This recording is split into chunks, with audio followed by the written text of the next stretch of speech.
నమస్తే welcome to Aadya media నేను మీ స్వర్ణ ప్రస్తుతం మనతో పాటు ఉన్నారు సినీ క్రిటిక్ విజ్ఞాన్ గారు. హలో విజ్ఞాన్ గారు.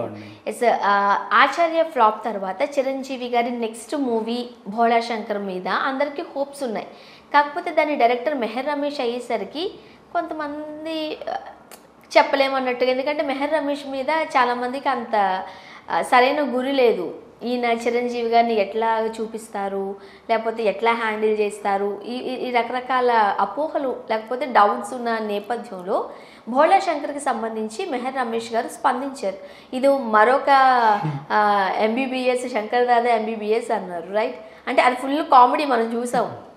ఎలా ఉండబోతుంది అంటారు? శంకర్ దాదా ఎంబీబీఎస్ గురించి మాట్లాడుకుంటే ఆల్రెడీ చిరంజీవి గారిని ఒక కొత్తగా ఏంటి ఆయన్ని ఎలా ఉన్నారో అలా వాడుకున్నారు. అండ్ నెక్స్ట్ హీరోయిజంని ఎలివేట్ చేస్తూనే ఎమోషన్స్ని పండిస్తూ కథను ముందుకు తీసుకెళ్తూ కామెడీతో కూడా ఎంటర్టైన్ చేసి ఒక మెసేజ్ ఇచ్చారు మళ్ళీ. అంటే ఎన్నో బరువులు మోసింది. ఈ బరువులన్నీ ఒక ఎత్తు అయితే మ్యూజిక్ని నిలబెట్టడం ఇంకొక ఎత్తు. సో అట్లా అక్కడ దేవిశ్రీ ప్రసాద్ మ్యూజిక్ ఒక ఎత్తు, అండ్ చిరంజీవి గారి యాక్టింగ్ ఒక ఎత్తు, ఆ విలన్ నవ్వులు హహహా ఒక ఎత్తు. వీళ్ళందరి మధ్యలో కామెడీ రన్ చేస్తూనే ఆయన ఒక మెసేజ్ ఇచ్చాడు. అలాగే అందులో మళ్ళీ శర్వానంద్ గుర్తొచ్చాడు నాకు కూడా అప్పుడు అదే గుర్తొచ్చింది. రోహిత్. అసలు యాక్చువల్గా చెప్పాలంటే ఎంబీబీఎస్ అన్న ఒక డాక్టర్ అన్న పదానికి కంప్లీట్ అర్థాన్ని చూపిస్తూ చేశారు. ఒకటి లవ్ ఫెయిల్యూర్ అయితే మనకు తెలుసు సూసైడ్ అటెంప్ట్కి వెళ్తుంటారు. వాళ్ళని డాక్టర్స్ ఎట్లా కాబడతారు. అండ్ అసలు అనుకోకుండా చిన్న వయసులోనే వైష్ణవ్ తేజ్ ఏదన్నా జబ్బు వచ్చింది అనుకోండి, పేరెంట్స్ ఎట్లా ఫీల్ అవుతారు దానికి సంబంధించి, అండ్ తల్లిదండ్రుల ఆశలకు సంబంధించి, పిల్లలు చూసారు డాక్టర్ అయిపోవాలి ఇంజనీర్ అయిపోవాలి అనుకుంటారు కదా, అసలు అవన్నీ మిక్సప్ చేస్తూ శంకర్ దాదా ఎంబీబీఎస్ వచ్చింది. బట్ అదే శంకర్ దాదా ఎంబీబీఎస్ 2 ఫ్లాప్ అయిపోయింది.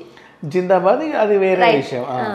సో అంటే వీటిలన్నిటిని మేనేజ్ చేసుకుంటూ తీసిన సినిమా శంకర్ దాదా ఎంబీబీఎస్. ఇప్పుడు భోళా శంకర్ని దాంతో కంపేర్ చేసేసరికి ఇంకొక పెద్ద క్వశ్చన్ మార్క్. అంటే మళ్ళీ చిరంజీవి గారు దేవిశ్రీ ప్రసాద్ గారు ఒక కాంబినేషన్ అనేసరికి, అండ్ దీంట్లో కూడా ఆయన కామెడీ పండిస్తున్నాడు. రీసెంట్లీ మన వాల్తేరు వీరయ్యలో కూడా ఆయన టైప్ ఆఫ్ కామెడీ మనం చూసాం. సో ఆయన్ని ఫుల్గా ఇందులో వాడేసుకుంటున్నాం మేము, చాలా హ్యూమర్ ఉంటుంది అని ఈయన చెప్పేశాడు. ఇంత చెప్పిన తర్వాత జనాలకు ఒక కొత్త భయం స్టార్ట్ అయింది ఫ్యాన్స్కి. ఏమైంది, మొన్న రిలీజ్ చేసిన ట్యాక్సీ పోస్టర్ చూస్తేనేమో అఫ్కోర్స్ ఇంద్రాలో కూడా స్టార్టింగ్ కామెడీయే ఉంటుంది, మనం చూసాం. ఆ టైప్ ఆఫ్ ఉంటే వీళ్ళు ఏం చేస్తారో, ఏమన్నా సపరేట్ ట్రాక్స్ పెడతాడా, లేకపోతే ఈయన ముందు ఏ కథ అనుకున్నాడు, ఫస్ట్ అన్నా చెల్లెల సెంటిమెంట్ అన్నాడు. అన్నా చెల్లెల సెంటిమెంట్ ప్రకారంగా నడుస్తూ మధ్యలో తమన్నా ఉందని కొన్ని రోజులు లేదని కొన్ని రోజులు చెప్తే ఒక పోస్టర్ ద్వారా ఒక క్లారిటీ ఇచ్చాడు. ఈ రెండు ఒక ఎత్తు అయితే సినిమా ఇలా ఉండబోతుంది అంటే ఒక ట్యాక్సీ డ్రైవరు ఒక చెల్లెల సెంటిమెంట్తో మూవీ వెళ్తుంది అంటే ఒక ఇంద్రాను లేకపోతే ఇంకొకటి ఏదో క్యారెక్టర్ వెళ్తుంది అనగానే ఇప్పుడు ఈయన మధ్యలో మళ్ళీ శంకర్ దాదా ఎంబీబీఎస్ లా ఉంటుంది అని చెప్పగానే జనాలకు భయం వేసింది. బాబు అన్నీ కలిపి ఒక కలగూర గంపలా చేయి, మాకు నువ్వు ఏం తీయాలనుకుంటున్నావు అదే తీ, మేము చూసాం. ఇప్పటికే కూడా చాలామంది ఈ సినిమాని అసలు రిలీజ్ చేయకండి, ఓటీటీలో వేయండి అని చెప్పేసి గొడవ చేస్తున్నారు ఫ్యాన్సే. ఎందుకంటే వాళ్ళకు ఒక భయం అనేది ఉండిపోయింది. ఎందుకంటే మెహర్ రమేష్ అంటే అమ్మో. అండ్ ముఖ్యంగా చిరంజీవి గారిని ఒక టైమ్ ఆఫ్ పీరియడ్ వరకు మంచి మాస్ ఇమేజ్ ఉన్న హీరోగా చూశారు. ఇంతకుముందు సినిమాల్లో ఎట్లా ఉండేది, హీరోయిన్స్ వాళ్ళ ట్రాక్ నడుస్తుంటుంటే మధ్య మధ్యలో ఈ కామెడీ ఆర్టిస్టులు కామెడీని పండించేవారు. అది ప్రధాన పాత్రలు పెద్దగా ఉండేవి, అంటే వాళ్ళు కామెడీ చేసేవారు కాదు పెద్దగా. బట్ మనం చూడాలని ఉంది సినిమా చూసేసరికి ఒక మంచి కామెడీని ఇటు సౌందర్య గారు ఇటు చిరంజీవి గారితో చేపించారు, ఓన్లీ డైలాగ్స్తోని. అప్పుడు మనం చిరంజీవి గారిలోని సెకండ్ వేరియేషన్ చూసాం. ఒక గుర్తుందా మీకు ఆ సినిమా పద్మావతి? అక్కడి నుంచి ఒక రకంగా చెప్పాలంటే ఒక డిఫరెంట్ యాంగిల్ని చూడలేము మనం చిరంజీవి గారిని. ఇంకా తర్వాత నుంచి మనం చూసాం. ఇంకా చిరంజీవి గారు మంచి కామెడీ అంటే బావు గారు బాగున్నారా, దాంట్లో అసలు ఇంకా మనం చెప్పాల్సిన అవసరమే లేదు. ఆ రేంజ్ కామెడీ అండ్ అట్లాగే నిలబెడుతూనే ఆల్మోస్ట్ ఇప్పుడు చూడాలని ఉంది కూడా. స్టార్టింగ్ సౌందర్యతో ఒక టైప్ ఆఫ్ కామెడీయే ఉంటుంది, ఆ తర్వాత కథలోకి వెళ్తారు. చెప్పాలంటే ఎప్పుడు సినిమా మంచి హిట్ ఇచ్చింది. ప్రతిదీ ఎట్లా ఏం చేసాం. ఇంద్ర కూడా ఒక టైప్ ఆఫ్ కామెడీతో స్టార్ట్ అయ్యే తర్వాత సీరియస్ జోన్లోకి వెళ్ళింది. స్టాలిన్, ఠాగూర్ కొంచెం సీరియస్ గానే ఉన్నప్పటికీ కామెడీ సక్సెస్ చేయొచ్చు. అండ్ ఇట్లా ఉన్న జోనర్లో తర్వాత చాలా కొంచెం గ్యాప్ తర్వాత మళ్ళీ ఆయన రాజకీయాల్లోకి వెళ్ళడము, మళ్ళీ బాస్ ఇస్ బ్యాక్ అని చూపించడానికి ఖైదీ నెంబర్ 150 దాంట్లోనూ మనం చూసాం ఆయన చరిష్మా ఇదంతా కూడా.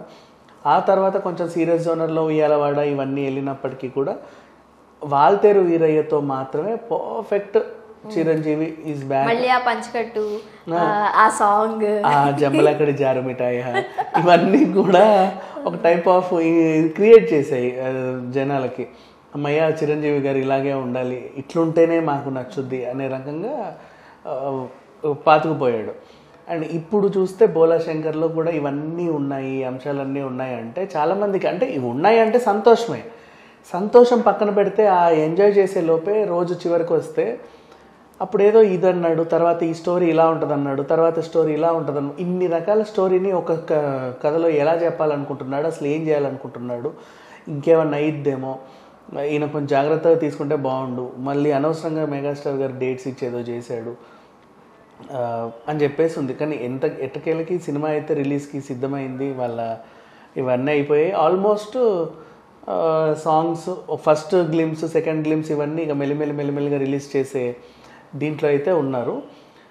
ఇప్పుడు చూసుకుంటే మాత్రం కీర్తి సురేష్కి ఆల్రెడీ స్టార్టింగ్ ఏమన్నారు, అమ్మో కీర్తి సురేష ఈమె అన్నీ ఫ్లాప్ అవుతున్నాయి, మరి మా బోలో శంకర్ ఏమైపోద్దో అన్నారు. ఇప్పుడు కీర్తి సురేష్ మంచి ఫామ్లో ఉంది. ఇప్పుడు దసరాలో ఆ సాంగ్ ఏదైతే చెమ్కి లంగులేసి ప్లస్ ఆమె ఫాస్ట్ మూమెంట్ సాంగ్ ఏదైతే ఉందో బాగా వైరల్ అవుతుంది, నిలబెట్టుకుంది.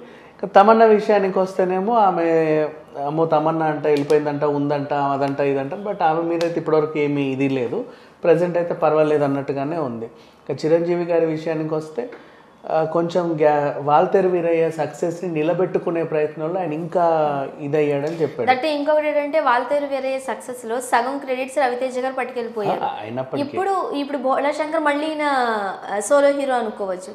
సో ఖచ్చితంగా ఈ సెంటిమెంట్ ఉంది కాబట్టి ఇది కీర్తి సురేష్ గారు ఎంతవరకు క్రెడిట్స్ పట్టుకెళ్తారో కూడా మనకు ఆలోచించాలి. బికాస్ ఎందుకంటే పుట్టింటికి రా చెల్లిలో చెల్లె హైలైట్ అయింది, మన శివబాలాజీ గారి వైఫ్. అండ్ నెక్స్ట్ అలాగే దీంట్లో కూడా గోరింటాక్లో కూడా ఎక్కువ ఈఎంఐ హైలైట్ అయ్యింది, మీరా జాస్మిన్. సో ఇట్లాంటి చివరికి మా అన్నయ్య బంగారంలో కూడా కమలిని ముఖర్జీయే హైలైట్ అయింది.